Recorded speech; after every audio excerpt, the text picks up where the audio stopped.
What's good, y'all? It's your boy Yada. It's your boy Sam. You tuned in to another episode of the Envelope Pushers podcast. Yes, sir. Want to tell me what the Envelope Pusher is? Yep, I got you. Pushing the envelope means testing limits and trying out new, often radical ideas. That's what we do every week, man. We on week 11, episode 11, man. Yo. Should be a good one. For sure. And as y'all can see, we got a special guest on the show today. And we got brother Jamil. You want to tell him what you about? Yes, sir. I appreciate you all having me tonight. My name is Jamil Muhammad from the Krishna Fist podcast. Definitely go give that a follow and check out the content. We cover physical, mental, and environmental health, everything wellness, everything to improve the human body. Yes, sir. Definitely tap in, man. Tap in. Our people need that mental health, all that, overall wellness, all that. So tap into that right there. For sure. Hey, he be posting a lot of workout videos too. So if like y'all confused like what to do in the gym or y'all want like some plans, like hit up our brother Jamil. You feel me? Hey, and I'm gonna back him. I seen them biceps before that kid got thrown on, so I'm gonna back him up right there. Y'all go tap in and tune into that one. 100. Y'all know what's our topic for today, man? It's gonna be a crazy one. Right, it's gonna be it's gonna be good. A good one, yeah. Let me rephrase. I want to see a lot of interactions in the comments. Yeah, we need to know. We need to build. This is a topic that everybody been talking about. So we need to build and we need to talk about this. No hate, no shade, none of that gonna be thrown. This is time to build and talk about it. Work out our differences so we can move forward. So give them the topic, man. So the first topic, we're gonna talk about masculinity, right? Ooh. And not only that, but I'm sure y'all have heard a lot about this toxic masculinity, right? What are y'all opinions on that? What are some things you've heard about this toxic masculinity? Go ahead. You good? No, go ahead. I was just gonna say something. Go ahead. I want to hear what our guest got to say.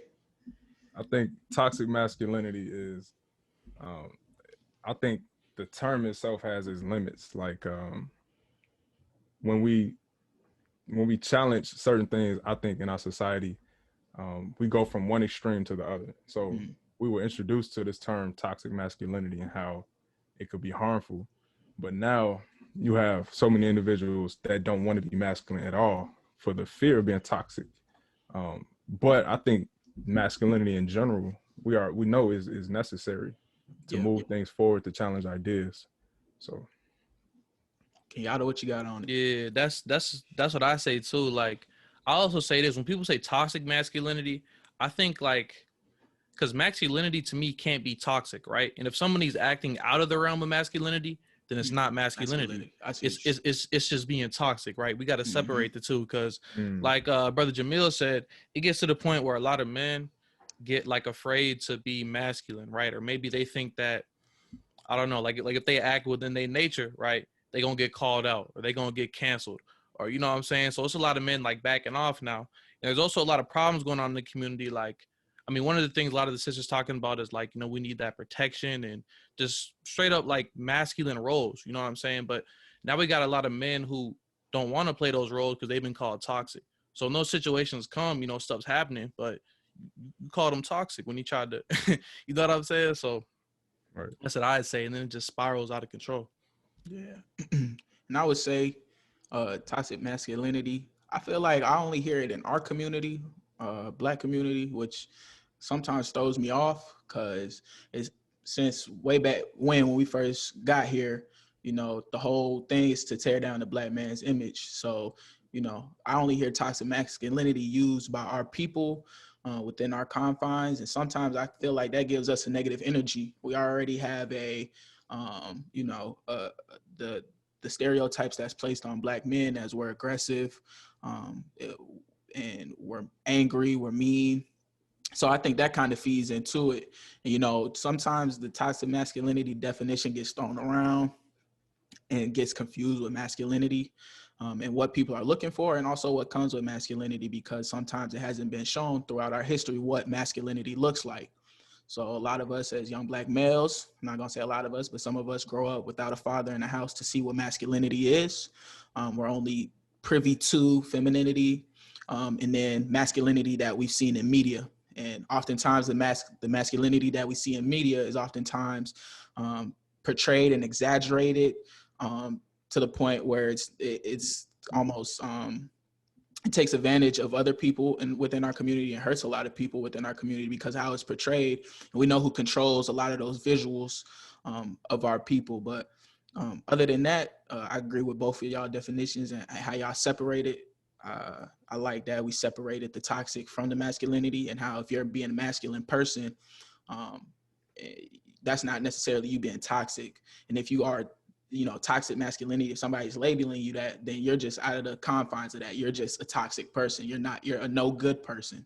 So I like that we had separated that too, because that made me think a little different as well.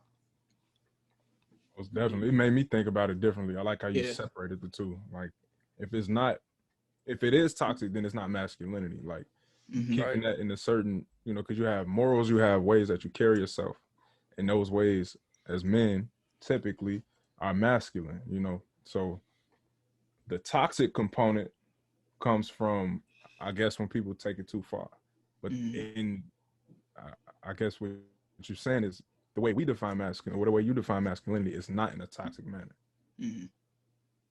Right. Yeah, for sure. Because it's like, I don't know, because like even if somebody like this toxic masculinity, maybe somebody's trying to take advantage of somebody or all that, that's just called being manipulative, right? Because when we name, what are masculine traits, we're not gonna say all these evil bad things, because those aren't masculine traits. Those are like outside of the realm of masculinity. You feel me? So I feel like that's where a lot of people got it twisted, and even just the way we define things, it kind of messes us up, because now it gets to the point where people hear toxic masculinity, and if they don't think about it in that way, they start attacking everybody who takes pride in being masculine. And when we take pride in being masculine, we are 100% for the sisters, right? We want to protect the women. You know what I'm saying? We want to provide. We want to be, outstanding in the community, set a good example for the younger generations. Facts. And we take pride in that. And now there's people that don't like that. Like, what's wrong with being masculine? You know what I'm saying? Like, it's crazy. And I think it's became one of those, trend words, one of those quick strike words that people can kind of throw out to dismiss people. Toxic masculinity, or what other ones that they misogynistic, misandry, like all these little trend words or little coined words of the internet always are getting thrown out, and they're getting misplaced, which we've seen the internet do a whole bunch of times when it comes to our people in general. These words that get thrown out regardless of who's performing the different acts, or who's doing who has a certain mentality. These words will be thrown at them regardless of anything. We've seen a lot of our leaders get teared down using words like toxic masculinity, or they're misogynistic, when they're not. It's so loose on how we define it. And just like kids playing with building blocks, some of them squares can fit in some of the circles, and some of the triangles can fit in some of the squares. And so when that happens, a lot of Black men get thrown into that too. And I'm not going to do the whole back and forth, it's not all men or things like that, because I don't want to take away nobody's point or try to get in that back and forth, because I know what comes with that as well. But us as Black men, we've always kind of been that whatever shape you want to be, but then you get pushed into that other shape, trying to make you something different, what you're not. And that's kind of what I spoke on a little bit ago, on that definition of toxic masculinity. And then Black men with the whole trope of being aggressive and angry, being a thug. And so in that word just arise, and we should be able to recognize and be able to combat words like that, especially once we start understanding the history. I think damn near every movie with a Black man in it, we portrayed as a thug. So, and then we look at our entertainment industry, they holding up the guns, they got the women, throwing women to the wayside, whatnot, not really protecting the community. And we talked about gangs before and how they originated and how they came up and protecting the community. The Black Panthers taking charge, they protecting the community and things like that. And so, the images have always been messed around with and screwed around with. So for these words to come about and be new trends, and this is I believe this is a topic that people are talking about every day. I go on Twitter, Instagram, and TikTok, and I'm either hearing toxic masculinity, misogynistic, or it's the whole Black woman versus Black man battle. And I'm tired of like seeing it. Some things need to be talked about, but it's like the system is still working itself against us. You know, they've been doing, you know, been trying to break up the black family. So when I hear words like this, I kind of push them to the wayside to where I can actually define and separate actual actions that man has committed or what he's doing. Most definitely. I think I just want to contribute one more point. One thing when it comes to that dynamic, you're talking about black men and black women. Yeah. One thing we need in the conversation is genuine listening and critical thinking, because what I'm hearing is, like you said before, like those buzzwords, misogynistic, or the word patriarchy or misandry. Those words are designed to trigger an emotional response out of people. So it kind of like shut you down, like, all right, maybe I shouldn't proceed with what I'm doing. But if you actually understand where a person is coming from, when they separate the two, toxic and masculinity, like they're not, you can't associate toxicity with true masculinity in the way. But when typically in most conversations that happen these days, it seems like everybody is so reactionary rather than trying to figure out what are you saying or what are you trying to say. They don't even want to let you like kind of further explain your point. They want to shut it down with those buzzwords like, nah, man, that's misogynistic. Like if you just say the word woman, like misogynistic, or if you say the word black, or you can't say black people, they say, oh, that's racist. It's not racist automatically. Understand what they're saying, you know? So that's what it is. I think it's too reactionary instead of having a critical listening ear. Yeah, for sure. Especially when it comes to these conversations, because like nobody, I'm not gonna say nobody, because I don't mind criticism, right? I think it makes me better. You know what I'm saying? Now, there's a difference between like slander and criticism. Like we get that. You know, sometimes delivery is important. But if somebody just criticizes and say, hey, maybe you can work on this, right? And there's a common thing when it comes to conversations between black men and black women. Like I've been in conversations where it's like me and then like 5 other black women, you know what I'm saying? And all I'm saying is I think black women should work on this. Or I think when it comes to the black family, I think black women should step up and do this. And it's a problem. You know what I'm saying? But when it comes to men, we ain't shit. We ain't around. We don't do this. And I'm like, okay, we're going to do better, right? You know what I'm saying? But if I say maybe black women should be able to take criticism, it's an issue. It's like, oh, why aren't you? You know what I mean? It's always like this. You know what I mean? It's like, man, like we can never really sit down and have these conversations. And that's one really important thing, is just being able to take criticism, being able to listen and just reflect. You know what I'm saying? Like, I think that's important for every conversation, but especially when it comes to these ones. And here's another point too, like with misandry, because we even spoke, Sam spoke about, you know, a lot of times maybe we grow up like, you know, without a father or not a lot of positive male figures or something like that. You know what I'm saying? We might be raised by a single mother. So if the child does display these behaviors, why aren't we calling that toxic femininity? We never turn it around like that, because we understand, you know, it's not, you feel me? But nobody ever makes that conversation, you know. Right. I felt like that was interesting. Yeah, and a lot of times when these conversations come up, you know, when it's between, you know, black men and black women, I see it as a tit for tat game, essentially. And, you know, if one thing is an issue over here, it's another issue over there. And, you know, sometimes, you know, hearing that tit for tat can go, you know, go way off scale, and it ends up being disrespect or slander. But it's the same disrespect and slander that, you know, another person created. Essentially, and you know, some things that we experienced and witnessed within our households and within our communities. So you know, when we say things, you know, like people taking accountability for things that they, you know, added to the community, and then things, you know, and the other side as well, taking accountability for things that they added to the community. I just see it as a tit for tat game instead of self-improvement, you know, working on self. Because a lot of people can point the finger, and you know, they got that old saying, you know, when you point one finger, 4 other fingers is pointing right back at you. So it's been that almost, I feel like, and like it's getting old now, you know. Each side, you know, we got our own issues. You know, one side feels like they doing more on this end, and the other side feeling they doing more on that end. But essentially, you know, nothing's still getting done. You know, at the end of the day, that's how I feel. You know, we can go back and forth, and this is how I felt about, you know, the woke or conscious community, like the whole time. Like literally, the main thing that we do is sit here and debate. we debate each other. Like, we have debates, we have conversations, we talk, but none of the work is getting done. And that's why I'm feeling like it's starting to lose its steam. Like, of course, it's the topic in our community because, like we said, it causes emotion. You can just say masculinity. You don't even have to say toxic. You just say, I'm a masculine man. Boom. It's at you now. The folks is at your head because what are you talking about? And people is tearing down your name and going at your character. That's all you got to say, and they at your neck. But that's essentially what it's turned to. And it's like, when do we move forward? What are the ways that we can move forward?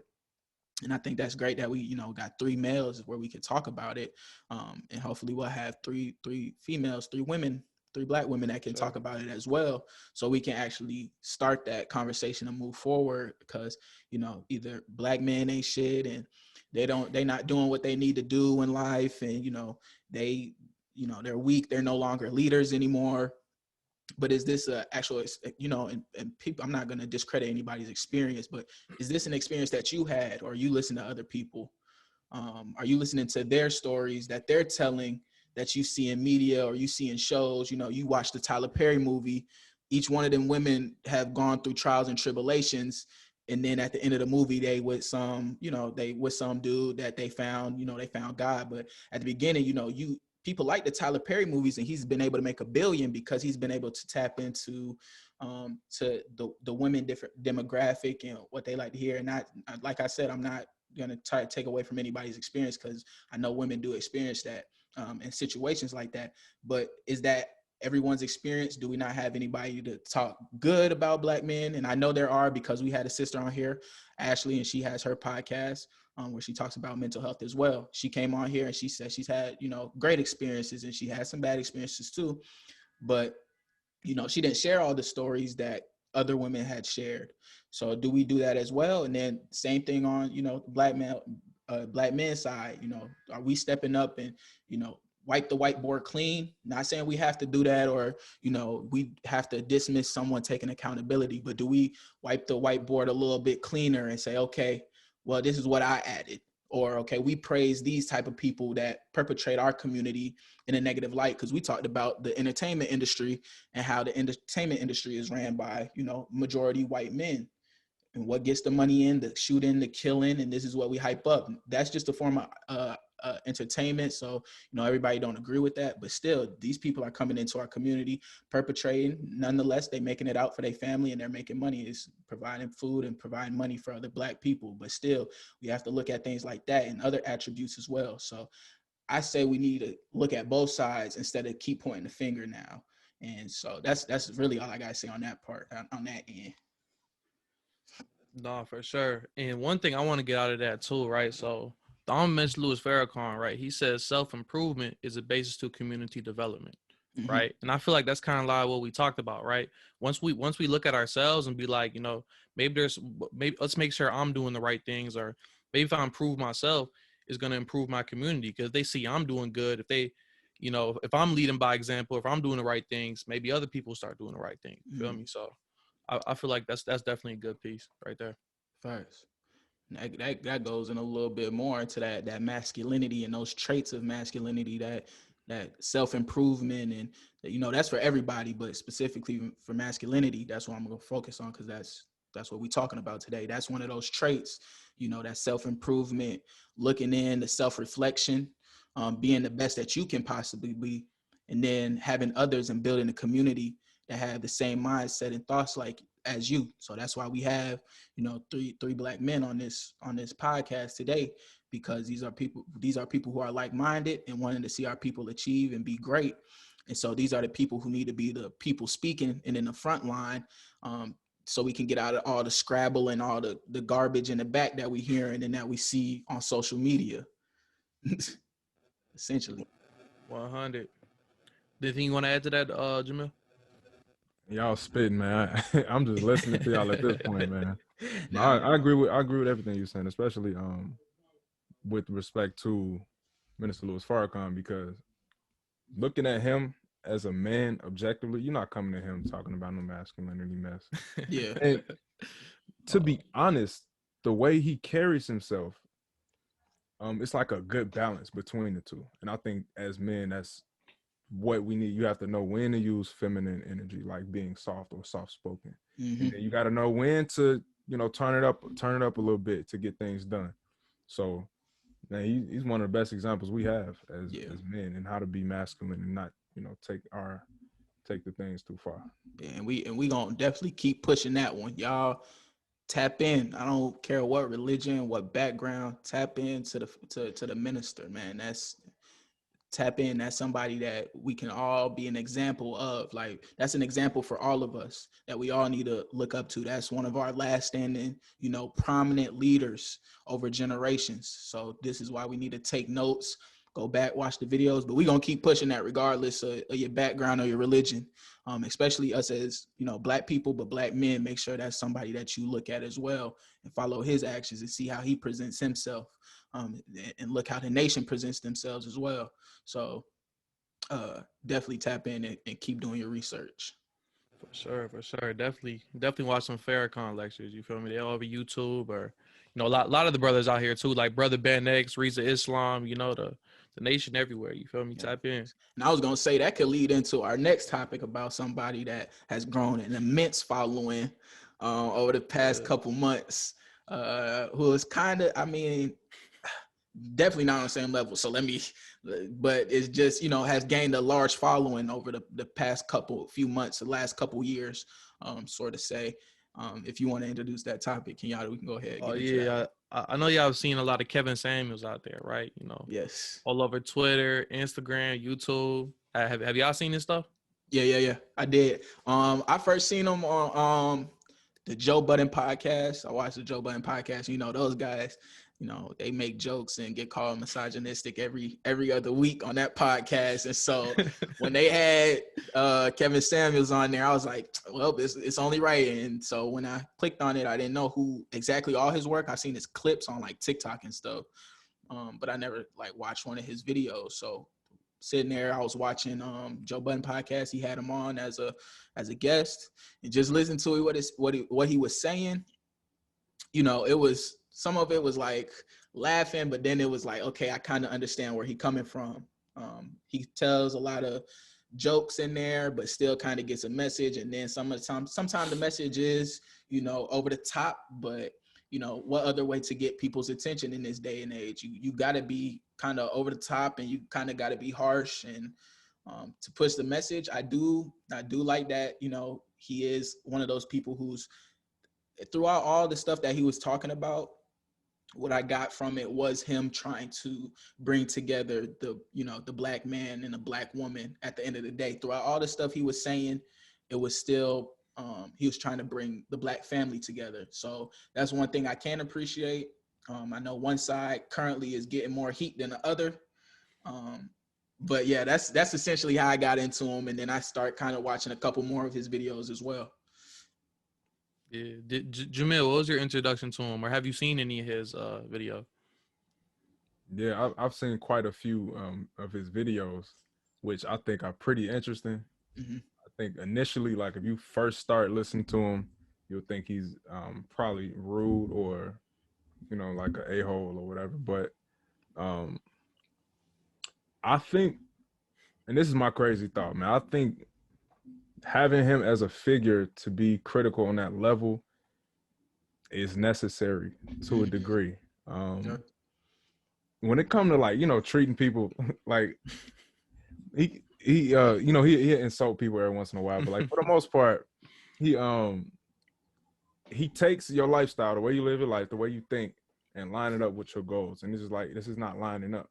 And people don't want to hear that because they like the fantasy. They like thinking, I'm going to manifest, blah, blah, blah. It doesn't matter what the goal is. And it's good to have that, but you got to have actions in your life lined up to those sort of things. So when they talk about wanting a high value man and they try to qualify themselves as wanting that sort of thing, he's telling can we go into what I didn't mean to cut you off. Can we go into what a high value man is? For some of them, he gives us a few definitions, but could you give that to us if you feel like at least giving us a tad bit of what he thinks a high value man is? What he thinks a high value man is typically someone that's making over six figures, Mm-hmm. somebody that other people consider high value, someone that can be used by society. Like you're a useful individual. Like Mm-hmm. you're not just living for yourself. Those are some of the criteria, and it Right. typically a brother that's everybody want. Yeah. To keep it simple. Essentially. Okay, cool. Thank you. That's all. That's all. Just so if some of the listeners or some of the people who tune into our podcast never seen his content, just so they know. But Kenyatta, what about Yeah, yourself? yeah, I've definitely seen him, and I'm trying to think of my introduction to him. Like, I think so. Somebody I know on Instagram, I think he posted something about him. Like, what do y'all think about Kevin Samuels? And it was like, I think it was like the Instagram question thing, and a lot of people were just giving heat, like, oh, he's this, they're trying to call him like a homosexual now, like they're trying to like do him dirty, but they Mind was you, like, that's a tactic as well, attacking Black masculinity. right, We like to protect, that LGBTQ community, especially the Black part of it. But then we use them as an insult and calling Black men gay when sometimes their views don't align. So this is another plot twist in the story on how brainwashed we can be sometimes. But finish what you were saying, Kenyatta.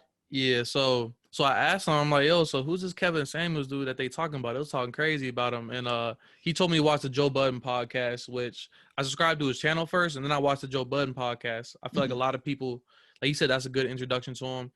And once in a while I'll be watching his shows, right?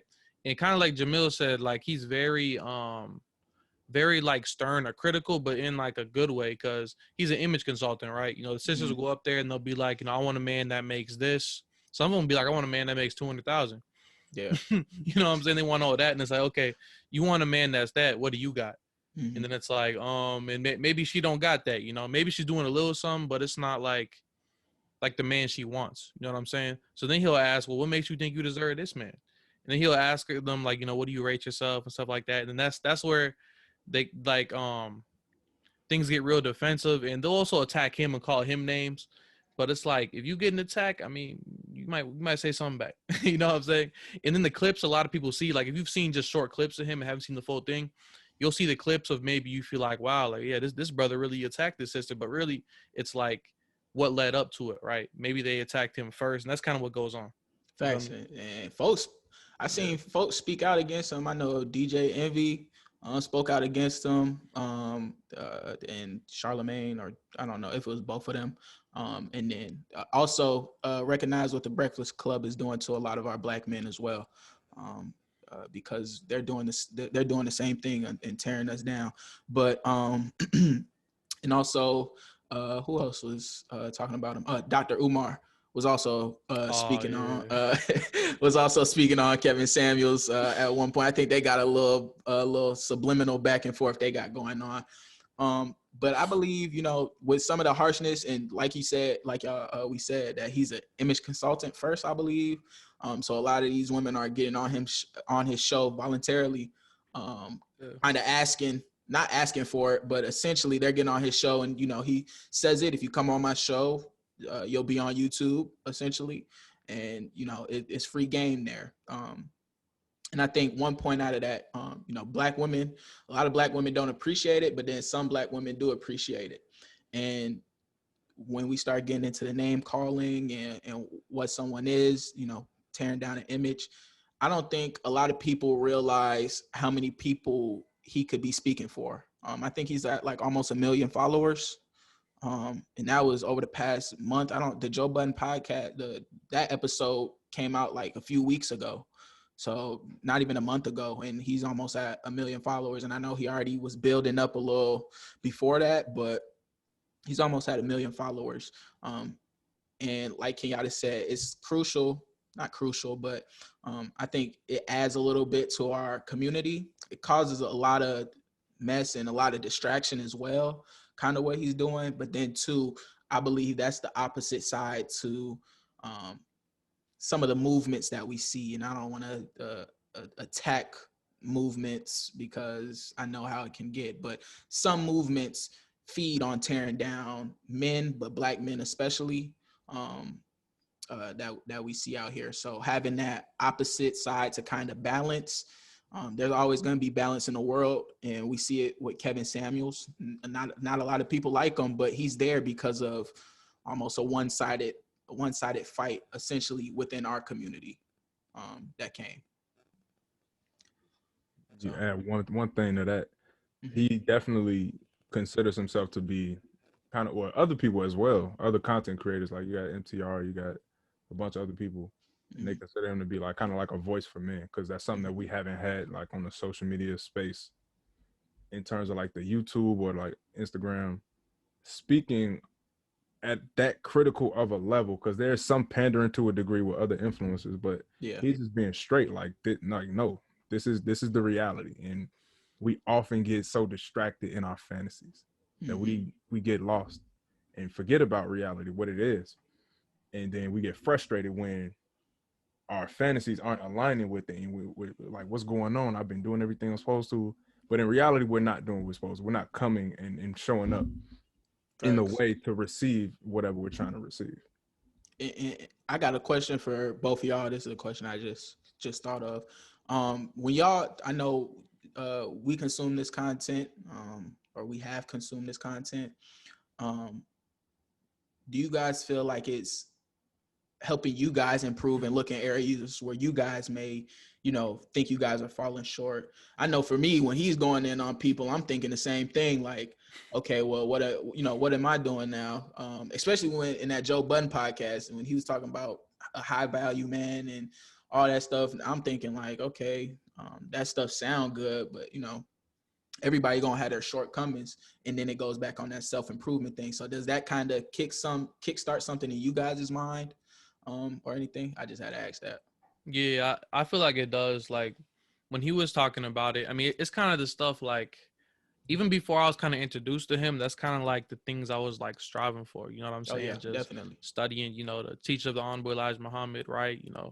Watching the minister. Those are always things I'm like, watching the Fruit of Islam and say, okay, like I need to hold myself to a high standard too. You know what I'm saying? I got to be a man. You feel me? And then I like how he explains it too, because he gets into other things like income, like working, and definitely because when he be going at like not like going at like a negative way, but like when he be talking to the sisters about them, and it's like, okay, so like he's also holding them accountable, so like I need to hold myself accountable too, because there's also expectations I got to meet as a man. You know what I'm saying? So yeah, it definitely has me reflect. I think definitely on the point, what I like to think about when it comes to being a man and figuring out what that means for us, it's good to take bits and pieces from different people. So my father, I'm fortunate enough to have him in my life. And he didn't have, his father was not that active, but he still figured out how to be a man. And one of the strong influences was growing up, registering in the Nation of Islam and learning for himself. Is you take the nation's teachings and then you figure out what it is for yourself, how you gonna run your household, how you gonna raise your children, daughters and sons. Those are things you got to figure out, and how to be fair in those spaces. So there are certain aspects that I would take from his content in terms of being real and being critical, and being real, like when I'm reflecting, being critical with myself, like, is this my reality? And I can say, yeah, that is my reality. You know what I'm saying? Like, but at the same time, there are points, I would agree, there are points where I'm thinking like, man, is that, am I getting too ahead of myself? Like, is my life lining up to this? And I could say yes or no to those things. But I think before I came across this content, like, just in general, I think men are attracted to red pill content because it is like, it's kind of like a support for men. But I think I got a good group of brothers. My older brother, my dad, kind of leading the way in that fashion. Facts. That's good. That's good though, that you had those examples, and that you got the opportunity. But I just wanted to ask because like you said, a lot of us men were already attracted to kind of that content and steps on how to be a man, and not necessarily steps on how to be a man, but to self-improve. I think me personally, I've always been on a situation where I've always been trying to self-improve and be better than my last time. You know, a lot of my jobs that I held, you know, one of my biggest things is being a little too self-critical of myself. I'm a little too harsh when it comes to certain things, especially if I'm doing a good job, you know, or just in life. I try to go to the next level on what I can. And, you know, I believe, you know, a lot of things shape us to think that way. Football helped me. That was a big part of my life, which helped me kind of shape the way and how I kind of thought. And my coaches and also my uncles helped me out a lot with that too. So, but I just had to ask that and kind of get you guys' answer, to kind of see why people consume this content. So, of course, we see through all the extra stuff that he does with, you know, the women. Sometimes it's, you know, kind of brought onto themselves. But then, you know, sometimes it's just jokes and he's being outlandish and it's nothing to joke about, essentially. But but we kind of see through that, to kind of get to the meat and potatoes, to where you see us, how we still self-reflect. So it's not just he's making fun of Black women, or he told her, or you know, he's letting them know he know all the statistics. It's also an opportunity for us to make sure that we on our P's and Q's too. If we holding another person accountable, we should be holding ourselves accountable. And that kind of goes back to the earlier part of the podcast when I'm talking about it's the, you know, tit for tat, you know, one finger pointed at somebody, but four is pointing back at you, that holding yourself accountable and also self-improvement. So I just wanted to ask you guys that to kind of get a different perspective, because I think sometimes people think people only consume his content in order to make fun of other people, or to act like they're better than other people, or act like one gender is better than the other gender, or Black men are better than Black women. And also, you know, he says a lot that he's done it in the past. I never watched none of his past videos, but people have said that he talks on men as well, on self-improvement. So I think it's another aspect into our community, which is kind of, you take it like Jamil said, you know, you take out bits and pieces, and you kind of continue with your day. Yeah, for sure. Because he definitely does speak on men. Like a lot of people, like if you were to see like the snippets or something, which I mean, we all grown, we should know by now. If you see like a 2-minute video of somebody, that might not reflect everything that person is saying, or that might be used against that person. You feel me? But he definitely gets on men, and he'll be critical on men too. Like he'll be like, yo, like one time, I think this was on Joe Budden podcast. It was kind of like a funny analogy he made. He was like, yo, like these men out here be acting like some grass-fed lions. Like think about that, a lion that just eat grass. And you're supposed to be a lion. You know, you're supposed to be a man, and you acting like this is how I see it. You feel me? So he definitely is real critical on men, you know? Yeah, He's fair. that's facts. Yeah. Hey, before we close this out too, right? I got a couple books that speak on this, right? If y'all ever want to get it. And Kevin Samuels also shouts this sister out, right? Sarazat Ali. This is the Black man's guide to understanding the Black woman. And there's also the Black woman's guide to understanding the Black man. So Yep. that's somebody that he, I guess, was probably inspired by, right? He talks about her a lot. We got this one right here by Wesley Muhammad, right? This is a nice one. It was understanding the assault on Black man, Black manhood, and Black masculinity. So Yeah, tap into it's that. a pretty thick book, but Yeah, tap into that, man. They've been attacking our image from the beginning since we got here. So tap into those ways and do your research on how calculated these people are when they take the Black man's image and put it against the Black woman's image, and also the Black woman's image, and they put it against the Black man, and create that conflict that seems hard to come to a conclusion to. Because I've seen it in people talking about, hey, can we get a fresh start with each other? And people in the comments saying it's too late. No, we just never had a start with each other. You know, we had, it started coming more about when we were segregated, a lot of segregation and stuff like that, when we were forced free of thinking, not that much media was out, and the Black family was together at one point, but we never really had a true start with each other here. That's how I feel, at least, coming off them ships and what they were doing to us. We never really had a true start with each other. And it's kind of gotten to this little merry-go-round, into where people can kind of make fun from the outside, looking in, and You know, this wasn't us trying to boost up nobody or their platform or say that person is right, because nobody's always right or always knowing. But this is one thing that we want to, or at least I want to express, is, you know, Black women, we love y'all. We want a conversation now on how we can make stuff better. You know, we can't just randomly point out random things. We need a actual plan. We need an actual plan to come together and start doing stuff. I feel like that's the only way we need to just start doing, instead of just pointing out random things and saying, hey, Black men or Black woman, work on this in this area, and hey, Black man, Black woman, work on this in that area. Let's actually sit down and come up with ways that we can actually do that, and have more conversations to where we can all feel safe in an area talking about you know, the worst part of ourselves or the worst part of our community. Because no matter, we're all one chain. You know, we Black men, Black women, we're all one. You know, and if we got weak links, you know, it's gonna be a weak chain. And it seems like we got a couple weak links within the chain, but we still here. And so I invite, if anybody wants to come on and talk on our podcast or Jamil's podcast, then we talk about it. I would appreciate it. We had Ashley on. We treated her with the utmost respect. Yeah, for sure. Wish we had a longer conversation. That was a 2 episode. I think that was like almost 2 hours. We were able to talk to the sister and build with flowing. Yeah, to build with Soul Town. So so that's one thing that I did want to say. Black women, we do love you, even though certain things in media portray us not to love you. And sometimes them statistics and numbers make it seem that like we don't love you. But you know, some of us out here, a lot of us out here still do, and still prefer y'all over everybody else. And still say, hey, Black women need to come first to reunite the Black family. Black men, we need to come together, make sure that we putting the Black family back together. And wherever that starts and wherever we're at, whatever faults we have, we start working towards a better day and a better outcome, so people not looking at us crazy and we not looking at each other crazy like we not on the same team.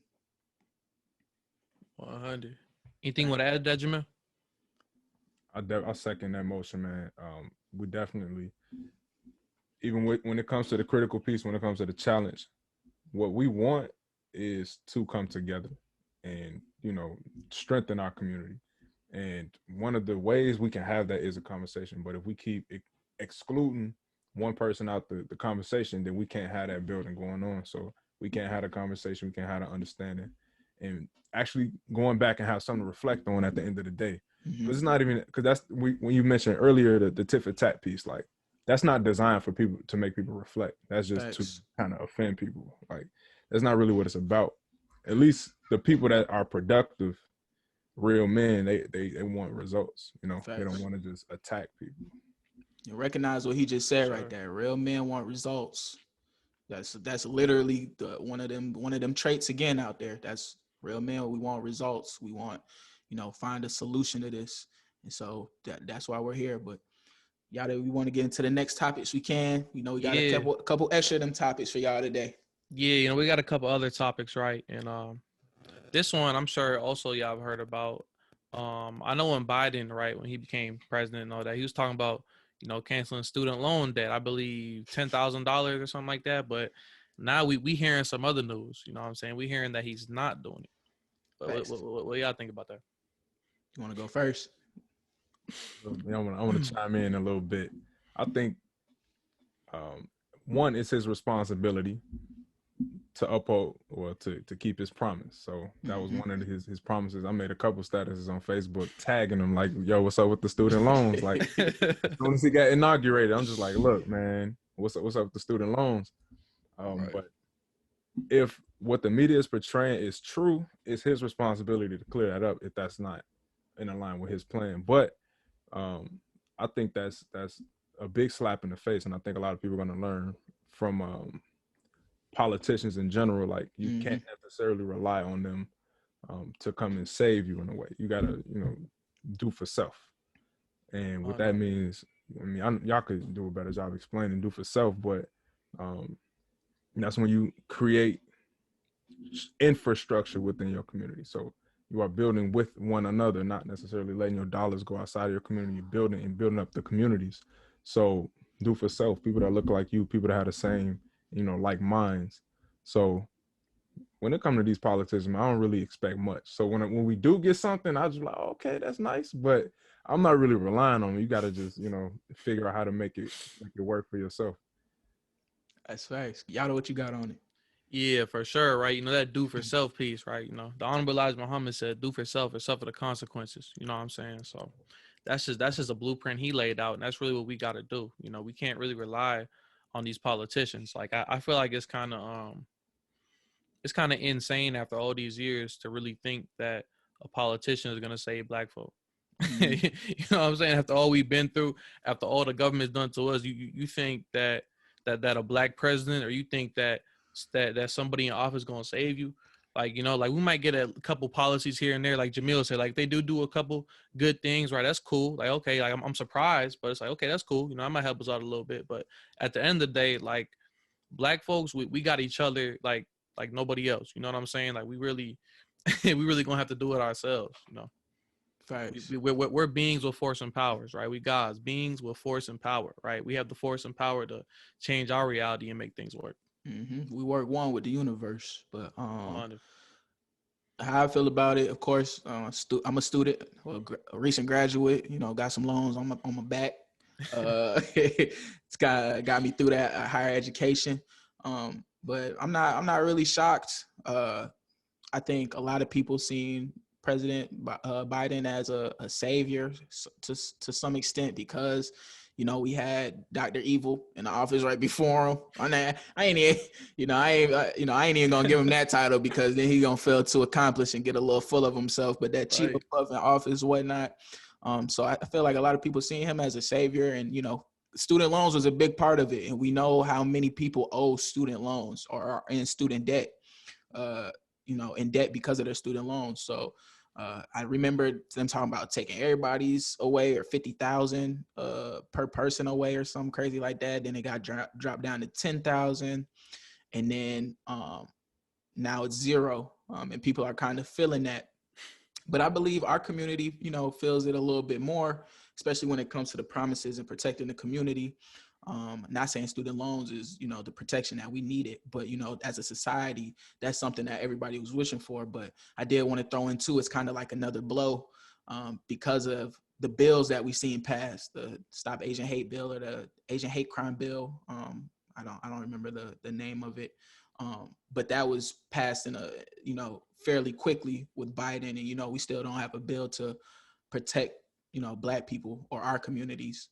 And like Jamil and Kenyatta said, that do for self comes in and kicks in where we start needing to think about looking at our people first. And this is going to be a reoccurring topic because this keeps coming up. We 11 episodes in, and each episode is about an hour.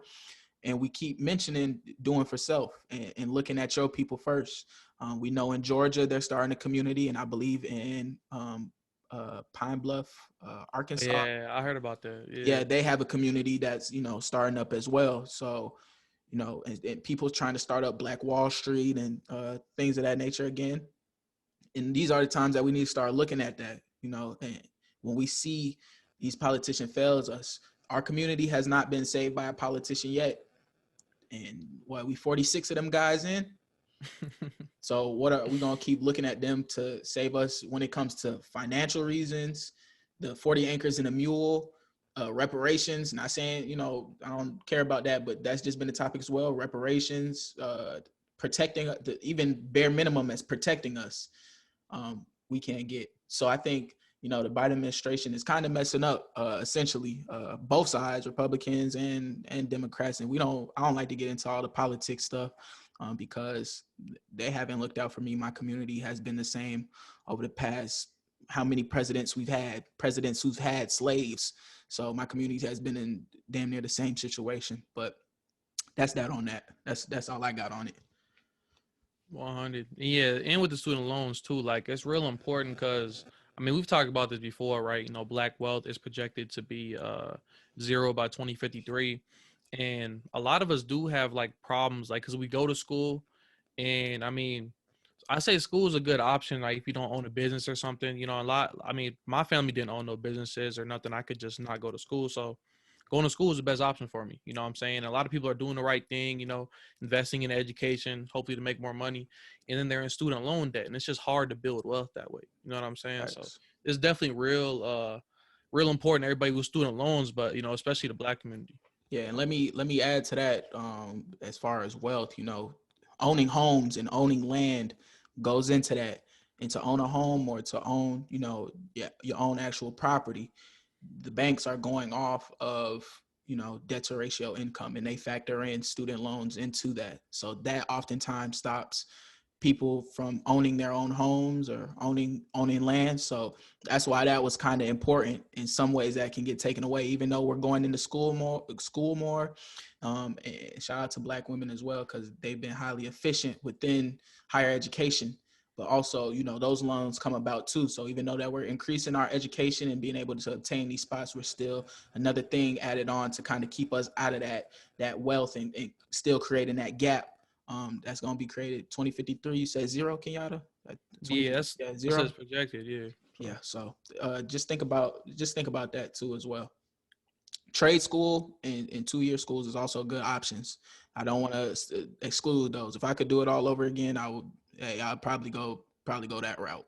But those are good options as well if you don't want to go to a 4-year and drop all that money. That's one thing I wanted to contribute to. Mm-hmm. When we think about school, college, or higher education in general, one thing I teach my students, because I teach as well, I know I didn't mention it earlier, but the one thing I teach my students is trade school is definitely an option. You can make a lot of money. You can make a 6-figure salary. Right honest off the bat. living.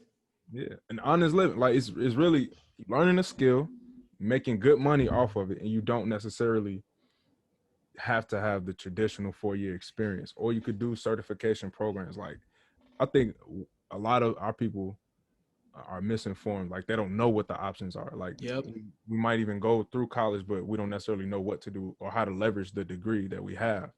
And it has to go into your planning. So like once you figure out, all right, I got this certificate, what can I do with it? Once you figure out how to, work with it, like how could you leverage that? I know Robert Kiyosaki from Rich Dad Poor Dad, he talks about leveraging debt. That's how you build wealth. But that's a skill. Being able to leverage debt is a skill. Being in the stock market is a skill. Trading options is a skill. But if you didn't know options was an option, then how are you gonna make money with it, right? Thank you. That's a great example. And that's facts. If you didn't know options was an option, how you gonna do that? Because when I was coming out of high school, I thought it was college. The only way I was going to get to college is play ball. I had an opportunity, and then if I didn't go that route, I was joining the military. That's the only two options I could think of. And the only reason why I knew about community college and JUCOs is because of sports. And I didn't think like that was an option where I could go, or trade school I could go. I was thinking out of the way, out of the distance. But like you said, if you don't know options is an option, what's going to happen? So I like that you added that. I appreciate you adding that too. 100, man. You got to coin that right there. That's going to be our snippet, by the way, too. Facts. If you ain't know options was an option, you feel me? Facts. If you ain't know option was an options, then what? Right. Speaking of options, you want to talk about the finances, what we got going on in the market and cryptocurrency and all that? Yeah, I know, man. If y'all got crypto, it's been a roller coaster ride. You feel me? Like it went down. You know what I'm saying? Went back up a little bit, and now they're saying, right, a lot of investors are worried about the Memorial Day weekend, right? Said it might be a bloody crypto weekend. They saying, and some Bitcoin bulls are dreading the long U.S.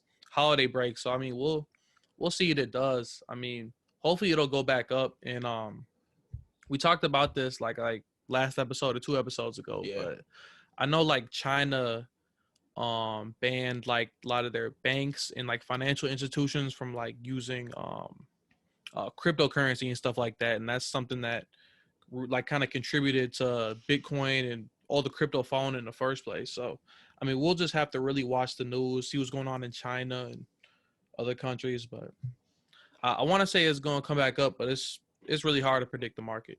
You feel me? This is all new to us. So, Facts. What we see Bitcoin had dropped down to 30 when we did our last week's podcast. Yeah, down to 30, went up to 41, and now it's at around 35 currently. I think so. Yeah. Yeah, so it's up and down all over the place, but see a lot of people predicting that after this, little drop, it's gonna go skyrocket. That's what I'm hearing everybody talking about when it comes to crypto, is everything's gonna skyrocket after this little dip. And I hope so. What you think, Jamil?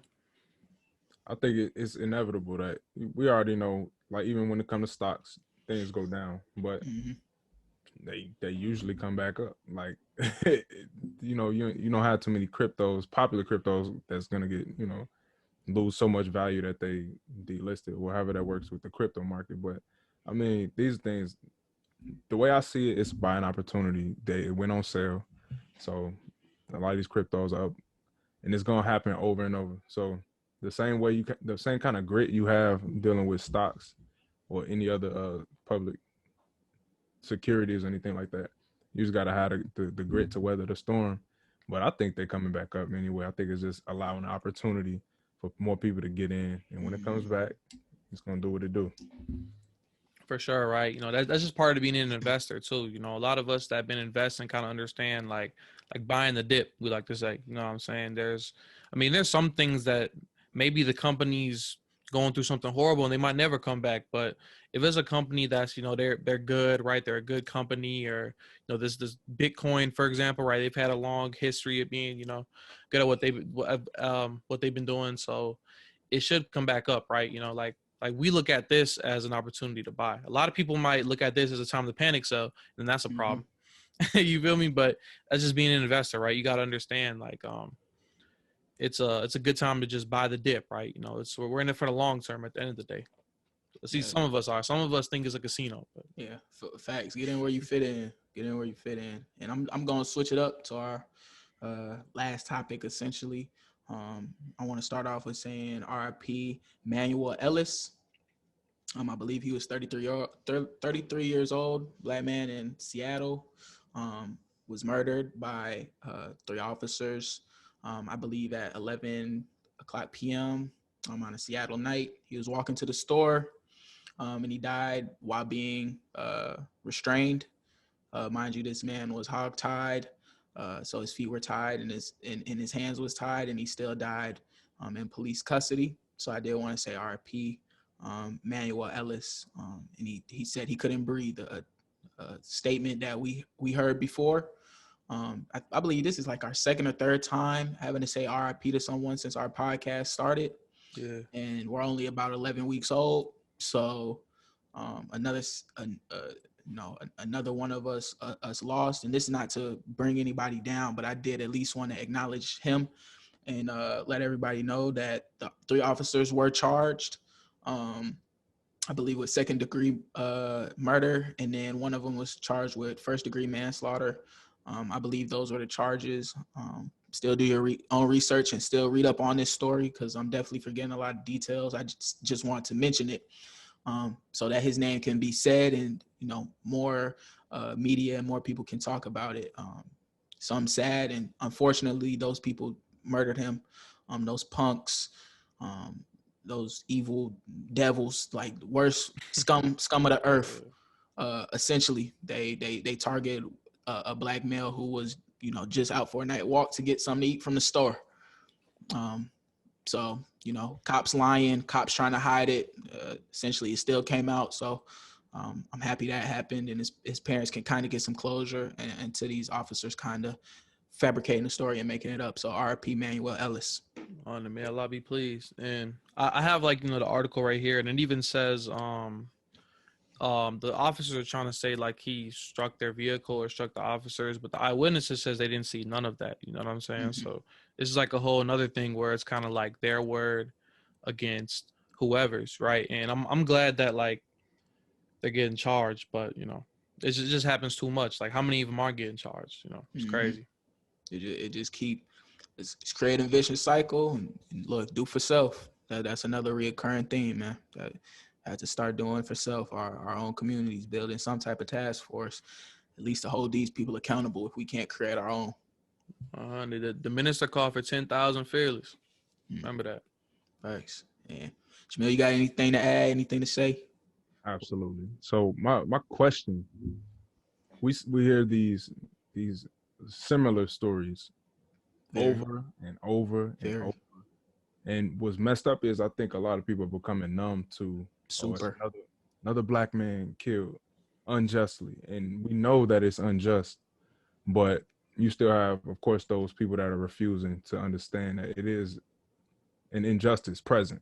So what do you all think is going to take for other people that are not black?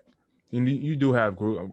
I think it's important to acknowledge there are some white people, there are some other people that are not necessarily black that acknowledge injustice. But in terms of getting some change and some action, because you mentioned before, we still haven't gotten bills passed to protect us. Facts. What do you think would take to actually get some real change in the society? Man, I mean, I don't know. I mean, for us to really get some change in this society, because I feel like we don't show this country everything, right? We don't march, we don't do what they said to do, we don't protest, we don't show them all kinds of black excellence, had a black president, whatever. We're still not getting things done. So, I mean, at this point, I believe, I guess, like what you said, doing for self, but the Honorable Elijah Muhammad teaches us that separation is the only solution. We need to start having things of our own. You know what I'm saying? If we Soul can't get Town. yeah, Soul Town. Shout out to Ashley. Yes. But yeah, if we can't yeah, I mean if we can't cooperate with these people, and it's been like this for a long time, right? This ain't just like now, it's been 400 years. You know what I'm saying? So if it's like that, I think we just need to have some of our own. And when I say separation too, because a lot of people hear that and they might think of just separatism, right? And honestly, like we see separation all the time, right? Chinatown, Koreatown, Little Tokyo, right? The Jews have their communities, you know what I'm saying? Latinx community, they have their own things. That's separation right there, But when black people try to do it, it's a problem. But that's their form of separation, right? They have a lot of security guards and stuff. They're policing their communities, right? They have their own stores. They have their own, you feel me? Like they got their stuff on lock. So that's something that we need to do. Yeah. And I'm going to kind of break it down to three things that, I've been able to reflect on, especially doing these podcasts, which have helped, and also my own research. But separation, a code, a black code, and then the black family. I believe those three things are the first things that can truly help us. As far as separation is getting away, because like I said in the past episode, can't heal with the attacker or the abuser still right next door to you, or still controlling you, still over you. And then a code which we live by, where we do not let people outside of our community do certain things to us, as far as mistreat us, mistreat our black women, our black kids, which they start early on us. It's preschool, elementary, where they start the hospital when our black babies are first born and our black women are in their most vulnerable state. Having that code right there to where nobody can beat up on us. Unfortunately, sometimes we're inviting, and we got people who are, people who take away from our movement and take away from the code, but code, that's one of them. And then the black family, just being a family in general, it takes a lot to have a village. We hear the saying, it takes a village to raise a child, but it also takes a village to protect the village.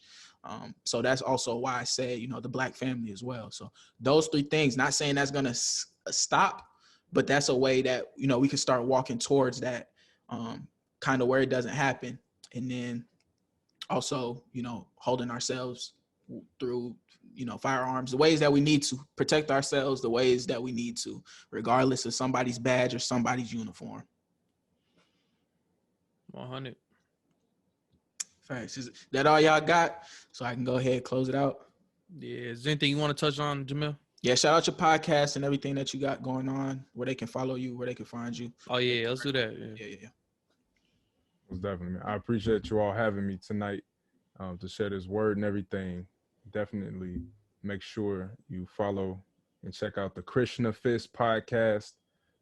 These brothers, they're doing some really good work, having good conversations. So I invite my followers to tap in with them as well and give their YouTube, Instagram, everything a follow.